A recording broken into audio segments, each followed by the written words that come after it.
Hey guys, this is Tony Paradis. Hopefully you recognize me. Today's video is going to be exclusively for food and fitness clients. I'm going to teach you guys how to go through a home workout routine to get an extra days maybe that you miss here in the gym, or you want to get a little bit of a head start on your own by adding an extra day of workouts. It's a no equipment home routine, so the only thing that you'll need is maybe a chair and a mat to do your exercises on, if that makes you feel comfortable. So let's go through the routine, and I have one for novice, intermediate, and advanced lifters, and then I'll go over the protocol for this routine.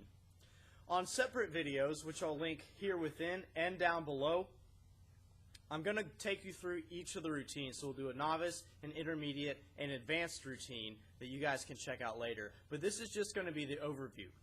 So number one, I have our target muscles. We're going to target the glutes, quads, and hamstrings with squats for the novice, lunges for the intermediate, and a split squat for the advanced. Our second exercise will target your pecs, your triceps, your shoulders. We'll do that with a knee push-up for the novice, an eccentric push-up for the intermediate, and a standard push-up for the advanced. Number three, we'll target your abs and obliques. We'll do a plank for the novice, a leg press for the intermediate, and jackknives for the advanced. Number four is glutes and hams. We're going to go ahead and hit those again with a different angle, with a lying glute bridge, an elevated glute bridge, or a single leg elevated glute bridge. Number five is triceps. We're going to target that with a chair dip with your feet close, with your feet far, or a chair dip with your feet elevated. Our low back exercise will be done with a Superman hold, or a Superman holding and flutter.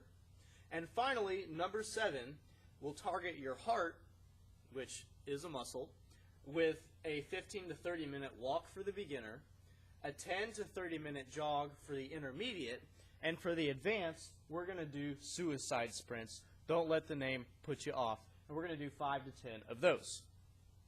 So here's the protocol. In other words, this is how I want you to perform this routine. I want you to perform this routine as a circuit set. And what a circuit set means is you do one after the other before resting. The last exercise, your heart, right here, we're going to do that very last outside of the circuit. So for a novice, it's going to look something like this. You're going to do 1 to 5 sets of each circuit. So you're going to do a set of squats right after that, of knee push-ups, planks, lying glute bridge, chair dip, Superman, and since we're doing our heart rate at the end, you'll just go right back into that depending on how many sets you can do. So you'll go once again squats, knee push-up, plank, etc. And then if you want to do a third circuit set, squats. And then when you get down to the end, that's where you'll spend 15 to 30 minutes taking a walk. How many sets should you do? Well, I recommend when you're first just getting started, just do